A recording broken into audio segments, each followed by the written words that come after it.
बिस्मिल्लाहिर्रहमानिर्रहीम। जी नाजरीन, इस वक्त हमारे साथ मौजूद हैं सीनियर वाइस चेयरमैन टाटा बाजार फैक्ट्री एरिया मिर्जा मजहर सदीक बेग साहब।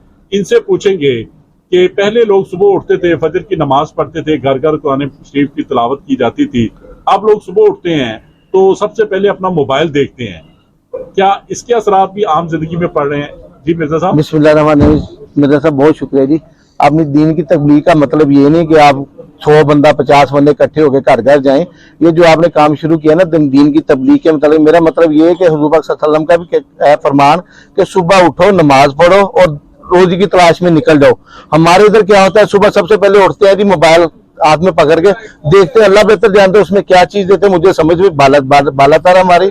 तो मेरी सब लोगों से ये गुजारिश है इस जीएस न्यूज के तवज्जो से कि खुदारा हुजूर पाक सल्लल्लाहु अलैहि वसल्लम के सुन्नत, उनके तौर तरीके अपनाएं। मेरा ख्याल है कि जिंदगी में जितनी भी हमारी मुश्किलात हैं वो आसानी में तब्दील हो जाएंगी।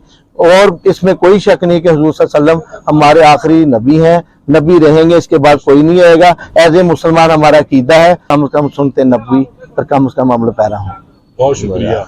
देखते रहिए जीएस न्यूज। इस वीडियो को लाइक करें, हमारे चैनल को सब्सक्राइब कर बेल आइकन जरूर प्रेस करें